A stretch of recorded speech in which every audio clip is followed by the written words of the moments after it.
বিরোধীদের বাক স্বাধীনতা সৌজন্যে মুখ্যমন্ত্রী শুভেন্দু অধিকারী ভোট পরবর্তী অশান্তি নিয়ে বলতে পারবেন, কিন্তু শর্তাধীনের তালিকাও দিতে পারবেন।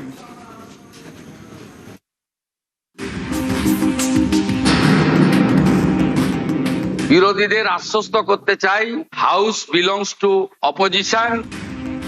পশ্চিমবঙ্গে প্রথম বিজেপি সরকার, সেই সরকারের আমলে বিধানসভার প্রথম অধিবেশন। সেই অধিবেশনেই বিরোধীদের বাক স্বাধীনতার বার্তা দিলেন মুখ্যমন্ত্রী শুভেন্দু অধিকারী। আমরা চাই একটি নতুন যুগের সূচনা। আমরা কনস্ট্রাকটিভ অপোজিশন চাই।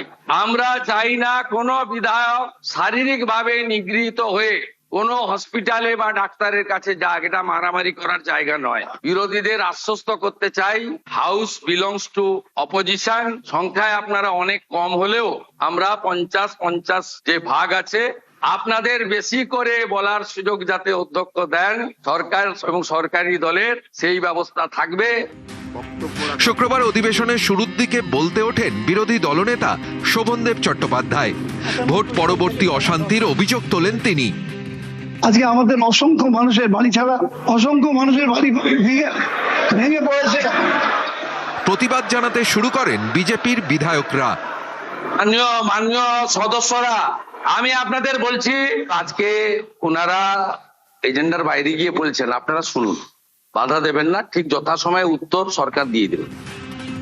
মুখ্যমন্ত্রীর বার্তার পর ফের বলতে ওঠেন বিরোধী দলনেতা। আজকে বলা হয়েছিল ভয় চলে যাবে, ভরসা আসবে। আজকে ভরসা নেই, কিন্তু ভয় 4 গুণ বেড়ে গেছে। বহু মানুষ ঘর ছাড়া হয়ে আছে। আজকে আমি মুখ্যমন্ত্রীর কাছে অনুরোধ করব, আজকে আপনারা সেই ব্যবস্থা করুন যাতে করে ভরসা ফিরে আসে, মানুষ তার নিজের বাড়িতে ফিরতে পারে। বিরোধী দলনেতাকে বলতে দেওয়া হয়, তার বক্তব্য শোনেন মুখ্যমন্ত্রী, তারপর বলতে ওঠেন। যদি কেউ ঘর ছাড়া থাকে, আপনি মাননীয় ডিজিপির কাছে তালিকা দেবেন, কিন্তু শর্ত একটাই, ওই ব্যক্তির বিরুদ্ধে 2021 সালে নির্বাচন পরবর্তী সন্ত্রাসের যে 12,500 এফআইআর হয়েছিল, তার কোনো অভিযোগ নেই। একদম পরিষ্কার শর্ত, আপনি তালিকা দেবেন। তার মধ্যে যদি সম্মানীয় রাজনৈতিক ব্যক্তিত্ব থাকে যাদের বিরুদ্ধে 2021 পোস্টপোল ভায়োলেন্সের অভিযোগ নেই, তাকে সসম্মানে এলাকার বিজেপির বিধায়ক এবং এসপি গিয়ে বাড়িতে ঢুকিয়ে দিয়ে আসবে। আর যদি 2021 পোস্টপোল ভায়োলেন্সের অভিযোগ থাকে, তাকে সরাসরি জেলে যেতে হবে। 2021 তৃণমূলের জয়ের পর ভোট পরবর্তী অশান্তিতে রক্তাক্ত হয়েছিল বাংলার নানা প্রান্ত। সবথেকে বেশি অভিযোগ ওঠে কোচবিহার, বীরভূম, উত্তর এবং দক্ষিণ 24 পরগনা থেকে। সারা নানুরের এবং বীরভূমের একাধিক জেলায়, আমার ময়ূরেশ্বরের বিভিন্ন এলাকাতেও যেভাবে পোস্টপোল ভায়োলেন্সের শিকার হয়েছিল আমাদের ছেলেরা, ঘর ছাড়া হয়েছিল, সে অবর্ণনীয় অত্যাচার এবং অমানবিক এবং হিংসা সেই সময় যারা যে সন্ত্রাস করেছিল, সেই সন্ত্রাসকারী মানুষকে আমরা এমনি সহজেই ছেড়ে দেব না। তুফানগঞ্জের মানুষ, কোচবিহারের মানুষ, দিনহাটার মানুষ, জলপাইগুড়ির মানুষ, কেউ এখনো, উত্তরবঙ্গের মানুষ এখনো ভুলতে পারছে না। তারা যে বাড়িঘর ভেঙেছে, এমনকি ছোট শিশু ছিল তাদের এমনভাবে বাড়ি ভাঙা হয়েছে, তাদের যে বাচ্চাকে দুধ খাওয়াবে তার চামচটা অবধি রাখেনি। সেগুলো মানুষ ভুলে যায়নি। কাতারে কাতারে মানুষ, হাজার হাজার মানুষ সব পালিয়ে গেছে আসামে। দিনের পর দিন, মাসের পর মাস তাদের ক্যাম্পে থেকেছে। মানুষের বাড়ি ঘর জ্বালিয়ে দেওয়া হয়েছিল, পুকুরে বিষ ঢেলে দেওয়া হয়েছিল। সব মানুষ বাড়ি ছাড়া হয়ে আসামে শেল্টার নিয়েছিল। আমরা একটু তো কোনো কিছু ভুলে যাইনি। 2021 সালে বিধানসভা ভোটের ফল ঘোষণা হয়েছিল 2রা মে। জাতীয় মানবাধিকার কমিশনের রিপোর্টে উল্লেখ করা হয়, 2রা মের রাত থেকেই হামলা শুরু হয় নির্দিষ্ট একটি রাজনৈতিক দলের নেতা কর্মীদের টার্গেট করে। খুন, ধর্ষণ, বাড়িতে ভাঙচুর, লুটপাট, কোনো অভিযোগই বাদ যায়নি। বিজেপির অভিযোগ, ফল গণনার পর 2 দিন একেবারে নিষ্ক্রিয় হয়ে বসেছিল পুলিশ। এনএইচআরসির রিপোর্ট অনুযায়ী ভোট পরবর্তী অশান্তির কারণে 2রা মে থেকে 20 জুনের মধ্যে 29 জনকে খুনের অভিযোগ দায়ের হয়। খুন সহ সমস্ত অভিযোগ যোগ করলে সংখ্যাটা 2000-এর কাছাকাছি। 21-এর এই ক্ষত বুকে নিয়েই 26-এ ভোটের ময়দানে ঝাঁপিয়েছিল বিজেপি। তবে পদ্ম নেতাদের মুখে বদলা নয়, ছিল বদলের প্রতিশ্রুতি। ভোটের ফল প্রকাশের পর অবশ্য রাজ্যের কয়েকটি এলাকা থেকে অশান্তির খবর আসে। বিজেপির পতাকা হাতে নিয়ে গেরুয়া আবির মেখে তৃণমূলের অফিসে অনেকে হামলা করেন। এই ছবি বদলাতে শুরু থেকেই কড়া অবস্থান নেয় বিজেপি নেতৃত্ব। বার্তা দেন খোদ প্রধানমন্ত্রী। आज जब भाजपा जीती है तो बदला नहीं, बदलाव की बात होनी चाहिए। भय नहीं, भविष्य की बात होनी चाहिए। किसने किसे वोट दिया, किसे नहीं दिया, उससे ऊपर उठकर बंगाल की सेवा के लिए काम करें।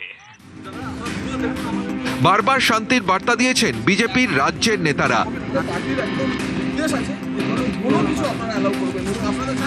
এবার বিধানসভায় দাঁড়িয়ে বিচারের বার্তা দিলেন মুখ্যমন্ত্রীও। একদম পরিষ্কার শর্ত, আপনি তালিকা দেবেন, তার মধ্যে যদি সম্মানীয় রাজনৈতিক ব্যক্তিত্ব থাকে যাদের বিরুদ্ধে 2021-এর পোস্টপোল ভায়োলেন্সের অভিযোগ নেই, তাকে সসম্মানে এলাকার বিজেপির বিধায়ক এবং এসপি গিয়ে বাড়িতে ঢুকিয়ে দিয়ে আসবে। আর যদি 2021-এর পোস্টপোল ভায়োলেন্সের অভিযোগ থাকে, তাকে সরাসরি জেলে যেতে হবে। নিউজ 18 বাংলা।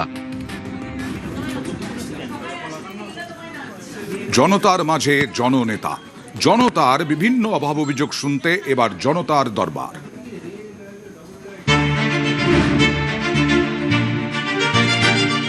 গণতন্ত্রে জনতাই শেষ কথা। জনতা চাইলে সিংহাসনে, না হলে পথে। বিপুল জনমত নিয়ে বাংলায় প্রথমবার ক্ষমতায় এসেছে বিজেপি। এবার সরাসরি সেই জনতার মাঝেই যেতে চান মুখ্যমন্ত্রী। নিজেই তাদের কথা শুনতে চান, বার্তা দিতে চান। জনতার দরবারে মুখ্যমন্ত্রী শুভেন্দু অধিকারী।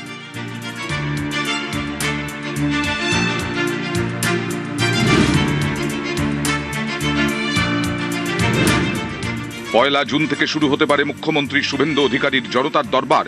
জনতার সামনে বসে তাঁদের কথা শুনবেন মুখ্যমন্ত্রী। কলকাতা থেকে শুরু হবে জনতার দরবার। ধনধান্য অডিটোরিয়ামে প্রথম জনতার দরবার হওয়ার কথা, তারপর জেলায় এই কর্মসূচি হতে পারে। জনতার দরবার হলো বিজেপির সিগনেচার কর্মসূচি। দিল্লি থেকে ওড়িশা, উত্তরপ্রদেশ থেকে মধ্যপ্রদেশ, একাধিক বিজেপি শাসিত রাজ্যেই মুখ্যমন্ত্রীদের জনতার দরবার বসে, যেখানে জনতার অভিযোগ সরাসরি শোনেন মুখ্যমন্ত্রী।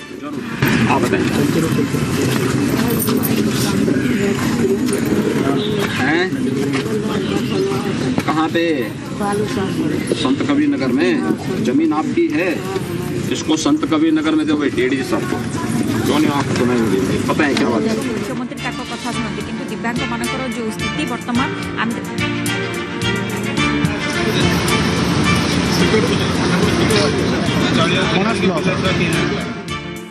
এবার জনতার মাঝে মুখ্যমন্ত্রী শুভেন্দু অধিকারী। বিজেপি শাসিত একাধিক রাজ্যে এই কর্মসূচি ইতিমধ্যেই চালু রয়েছে, আর এবার এ রাজ্যেও জনতার দরবার শুরু হতে চলেছে। উদ্দেশ্য একটাই, সাধারণ মানুষের অভাব অভিযোগ যাতে অন স্পট সমাধান করা যায়। ক্যামেরায় সুব্রত জানার সঙ্গে সোমরাজ বন্দ্যোপাধ্যায়, নিউজ 18 বাংলা, কলকাতা। উত্তরবঙ্গ থেকে এবার প্রথম বিধানসভার স্পিকার কোচবিহার দক্ষিণের বিধায়ক রথীন্দ্র বোস, তিনি নির্বাচিত speaker. I therefore declare Rothendra Bose elected and chosen as the Speaker of this august House. I congratulate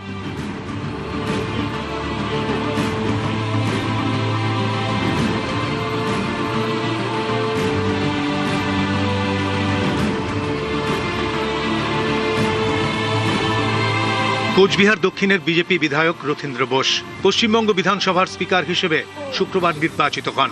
Uttarbanga থেকে প্রথম স্পিকার।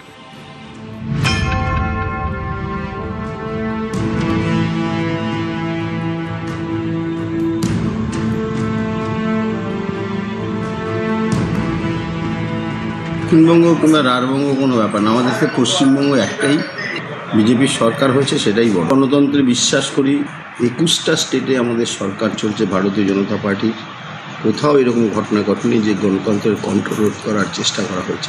আমরা গণতান্ত্রিক পরিবেশ বজায় রাখবো এবং বিধানসভাটা যাতে তারা সেইভাবে তাদের বক্তব্য তুলে ধরতে পারে সেই চেষ্টা করব। রথীন্দ্র বোসের জন্ম কোচবিহার শহরের দেবী বাড়িতে। পেশায় চার্টার্ড অ্যাকাউন্ট্যান্ট। কর্মসূত্রে শিলিগুড়ি চলে যান। দীর্ঘদিন ধরে আরএসএস এর সঙ্গে যুক্ত। 2011 সাল থেকে রাজনীতিতে। 11-এ বিজেপির শিলিগুড়ি জেলা কমিটির সদস্য হন। 2012 সালে বিজেপি রাজ্য কমিটির সদস্য এবং জলপাইগুড়ি জেলার পর্যবেক্ষক। 2014 থেকে 2015 পর্যন্ত শিলিগুড়ি জেলা বিজেপির সভাপতি। 2015 থেকে 2017 পর্যন্ত রাজ্য বিজেপির সম্পাদক। 2020 এবং 2021 সালে রাজ্য বিজেপির সাধারণ সম্পাদক।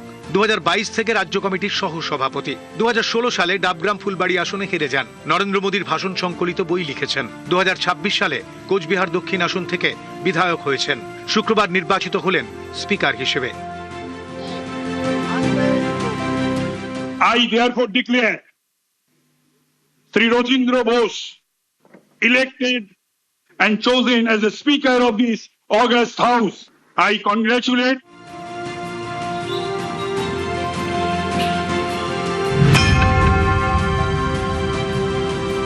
খুব ভালো লাগছে। এটা আশা করে আসছিলাম অনেক দিন। আশা আমার পূর্ণ করছে ভগবান। এখন আমার আশাই একটা, যে মানুষের যেন মনটাকে জয় করতে পারে। খুব ভালো, পড়াশোনায় দারুণ ভালো।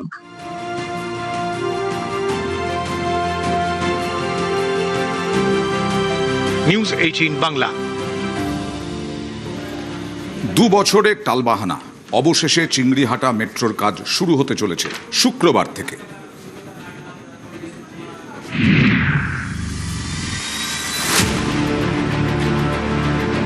ইএম বাইপাসে অত্যন্ত ব্যস্ত এবং গুরুত্বপূর্ণ মোড় চিংড়িহাটা। এই চিংড়িহাটায় মেট্রোর কাজ 2024 সাল থেকে আটকে ছিল। শুক্রবার থেকে কাজ শুরু। এই কাজ মিটে গেলে মেট্রো ছুটবে নিউ গড়িয়া থেকে সেক্টর 5।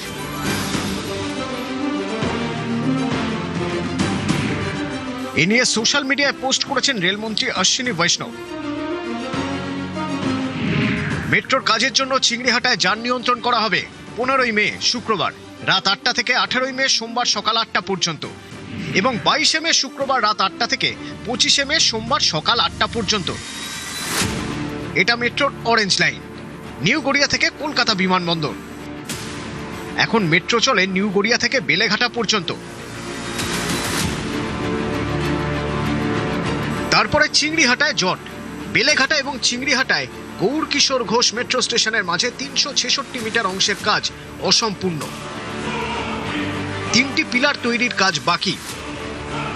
এ নিয়ে জল গড়ায় কলকাতা হাইকোর্টে। গত 23শে ডিসেম্বর হাইকোর্ট নির্দেশ দেয় 15ই ফেব্রুয়ারির মধ্যে কাজ শেষ করতে হবে। রাজ্য আর ট্রাফিক পুলিশকে 6ই জানুয়ারির মধ্যে তাদের সিদ্ধান্ত আদালতে জানাতে হবে। ভারত ফেস্টিভ্যালের দেশ।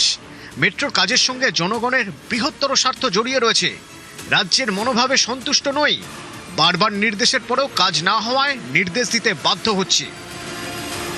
কলকাতা হাইকোর্টের এই নির্দেশকে চ্যালেঞ্জ করে সুপ্রিম কোর্টে যায় রাজ্য।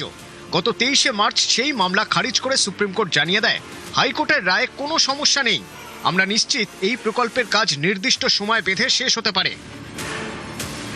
চিংড়িহাটায় বাকি থাকা অংশের কাজ শুরুর সবুজ সংকেত মেলে এপ্রিল মাসে। শুক্রবার থেকে কাজ শুরু। এই কাজ সম্পূর্ণ হলে জুড়ে যাবে নিউ গড়িয়া থেকে সেক্টর 5। অনেকটাই সুবিধা হবে, রাস্তাঘাটে চলাফেরাতেও সুবিধা হবে। এমনিতেও জ্যাম প্রচুর বাড়ে বাস থাকলে, আর মেট্রোতে তো সুবিধাই হয়, টাইমে ঠিক পৌঁছানো যাবে কম সময়। খুবই ভালো হবে, কেন কি এখানে যত জাম লাগে, মানে এতগুলো বাসের জন্য আমাদেরকে ওয়েট করতে হয়। যদি মেট্রো ভালো হয়ে যায় তাহলে আমাদের জন্য সুবিধা হবে কি আমরা ডাইরেক্ট মেট্রো থেকে চলে যেতে পারি, মানে টাইমও আমাদের বেঁচে যাবে। আর মেট্রো তো ডাইরেক্ট চলে যায়।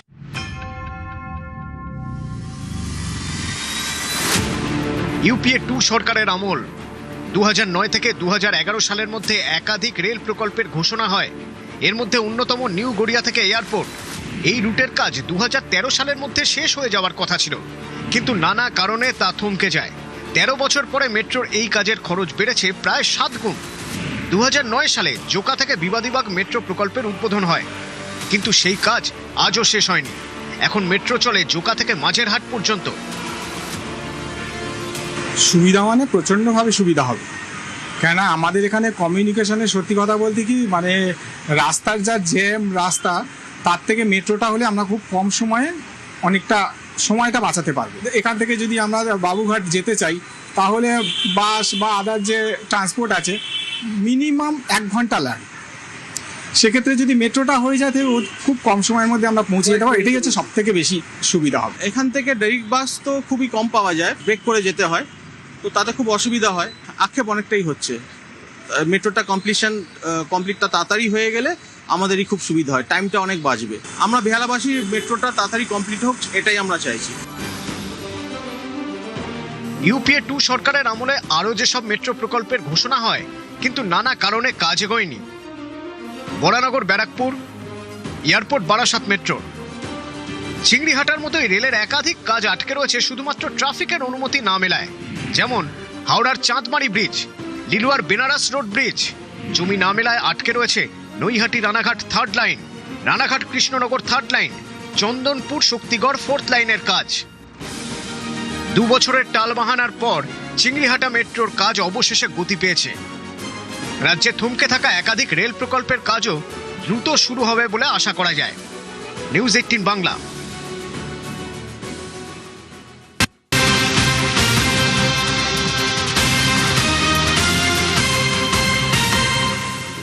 এই মুহূর্তের খবর স্বাস্থ্যে নজর। আজকে বৈঠক করলেন মুখ্যমন্ত্রী শুভেন্দু অধিকারী, রেফার রোগে দাওয়াই দিলেন এবং সরকারি হাসপাতালে বেড কতগুলো আছে, খালি কতগুলো আছে সেগুলো একেবারে মনিটরিং করবেন মুখ্যমন্ত্রী, দেখবেন শুভেন্দু অধিকারী, তিনি দেখবেন কতগুলো বেড খালি আছে। এই সমস্ত বিষয় আর কি কি বিষয়ে আলোকপাত করলেন সরাসরি চলে যাব প্রতিনিধি অভিজিৎ চন্দ্রর কাছে যাব, কারণ ইতিমধ্যেই জানা যাচ্ছে যে সরকারি হাসপাতালে, কারণ রেফার রোগ একটা বড় রোগ ছিল। সরাসরি অভিজিতের কাছে যাব। অভিজিৎ, রেফার রোগের কি দাওয়াই? সরাসরি একেবারে মুখ্যমন্ত্রী হিসেব রাখবেন কটা হাসপাতালে কত বেড, আর তার সঙ্গে আর কি কি বিষয়ে আলোকপাত? অয়ন, সব থেকে গুরুত্বপূর্ণ মুখ্যমন্ত্রী শুভেন্দু অধিকারী আজকে যে দাওয়াই দিয়েছেন স্বাস্থ্যকর্তাদের এবং সমস্ত হাসপাতালের সুপার প্রিন্সিপালদের, তিনি বলে দেখিয়েছেন যে হাসপাতালে বেড নেই, এটা ঠিক নয়। হাসপাতালে বেড রয়েছে, কিন্তু গোটা হাসপাতালের বেড দালাল চক্রের কাছে, এবং এই দালাল চক্র ভাঙতে হবে। হাসপাতালগুলোতে বেড রয়েছে, দূর দূরান্ত থেকে রোগীরা আসছেন, তারা বেড পাচ্ছেন না, কেউ গাছের তলায় পড়ে থাকছেন, কেউ রাস্তায় পড়ে থাকছেন, ওসব চলবে না। সরাসরি মুখ্যমন্ত্রী এখন থেকে সমস্ত সরকারি মেডিকেল কলেজ এবং সমস্ত সরকারি জেলা হাসপাতালগুলোতে লাইভ মনিটরিং হবে।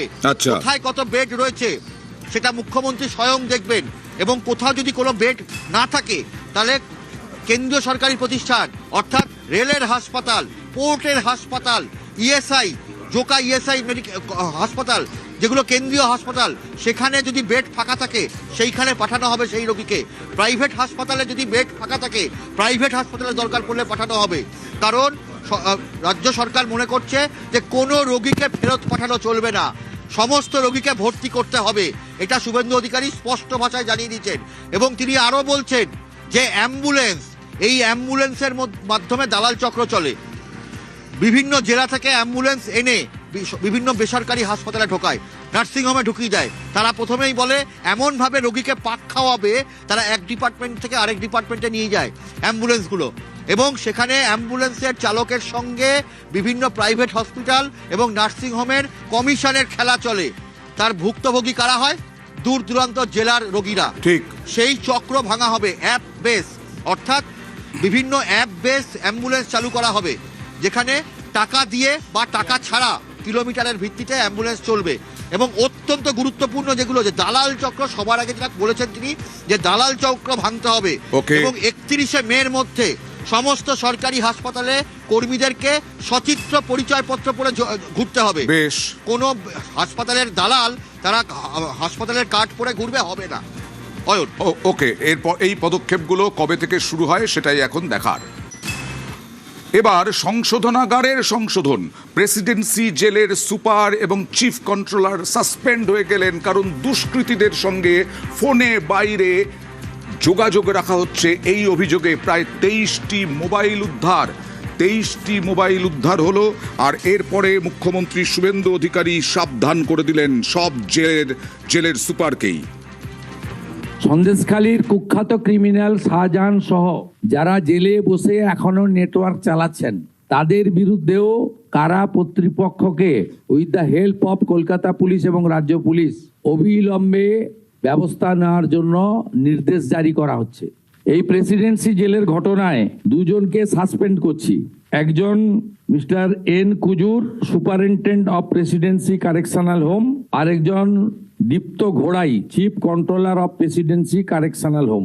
শুধুমাত্র এটা উদ্ধার করে ওদের আইসোলেশন সেলে পাঠানো নয়, যাদের উপর দায়িত্ব দেওয়া আছে তাদেরকে বিরুদ্ধে প্রশাসনিক এবং ডিপার্টমেন্টাল লফুল অ্যাকশন যেটা আমরা নিতে পারি, সেই অ্যাকশনটা দিয়ে আমরা গোটা রাজ্যের সমস্ত অথরিটি এবং আধিকারিকদের এই বার্তা দিতে চাই, এবার থেকে সাবধান এবং সতর্ক হয়ে আপনাকে যে দায়িত্ব দেওয়া আছে, আপনার যে অ্যাকাউন্টেবিলিটি রয়েছে, সেই কাজটা করুন। শুধুমাত্র 21% এগেনস্টে অ্যাকশন নয়, কর্তব্যে অবহেলার জন্য এটি একটি দ্বিতীয় বড় পদক্ষেপ তিলজলার ফায়ারের পরে।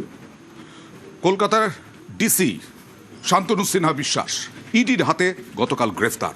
আর তিনি তৃণমূল ঘনিষ্ঠ বলে পরিচিত। তার বিরুদ্ধে ভুরি ভুরি দুর্নীতির অভিযোগ।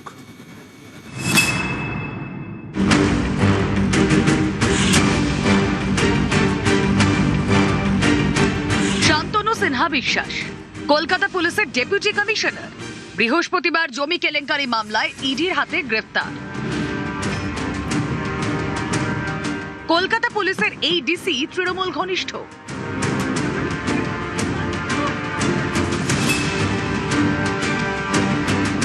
কোন সিভিক ভলেন্টিয়ার ভাইদের আমি বলছি, এমন কোন কাজ করবেন না যাতে আমাদের মাননীয় মুখ্যমন্ত্রী, যিনি আমাদের মা তার মাথা নিচু হয়ে যায়।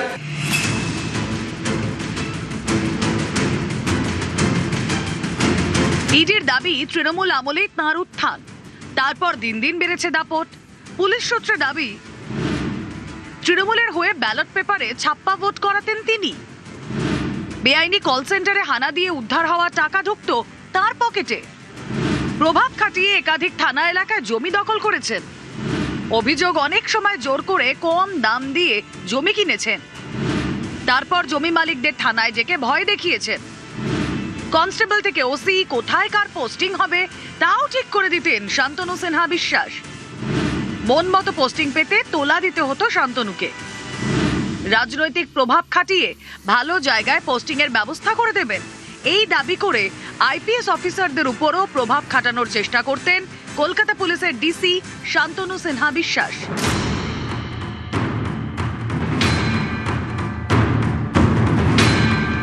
জমি কেলেঙ্কারি মামলায় ইডির হাতে গ্রেফতার হয়েছেন ব্যবসায়ী জয় কামদার। ইডির অভিযোগ, নিজের প্রভাব খাটিয়ে এই জয় কামদারকে জমি দখলে সাহায্য করতেন শান্তনু।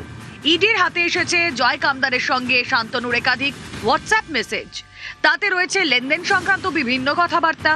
ইডির দাবি, জয় কামদারের সংস্থার থেকে টাকা ঢুকেছে শান্তনু সিনহা বিশ্বাসের 2 ছেলের অ্যাকাউন্টে। শান্তনু এবং শান্তনুর স্ত্রীকে দামি উপহার দিতেন কামদার। শান্তনুকে কোটি টাকা মূল্যের একটি ঘড়ি উপহার দেন। শুক্রবার কোর্টে এই দাবি করে ইডি। শান্তনু সিনহা বিশ্বাসের বিরুদ্ধে এও অভিযোগ, তার ঘনিষ্ঠ ওসিদের তিনি ভালো ভালো জায়গায় পোস্টিং এর ব্যবস্থা করে দিতেন। ইডি স্ক্যানারে শান্তনু ঘনিষ্ঠ এরকম 12 জন ওসি, তাদের তলব করার প্রস্তুতি নিচ্ছে কেন্দ্রীয় তদন্তকারী সংস্থা।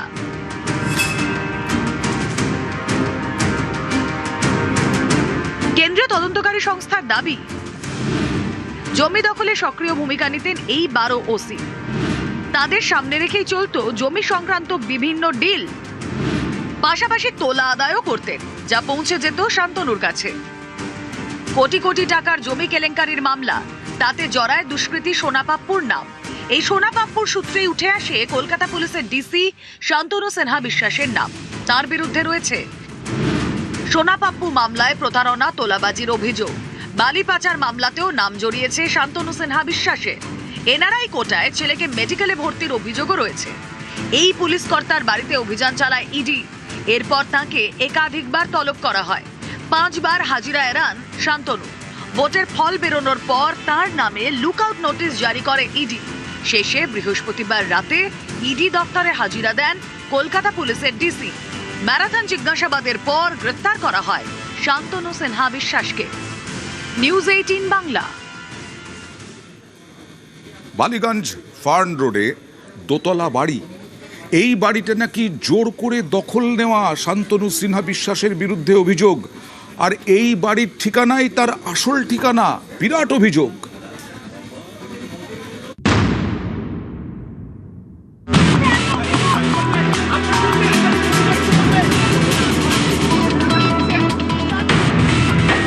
শান্তনু সিনহা বিশ্বাস কলকাতা পুলিশের ডেপুটি কমিশনার।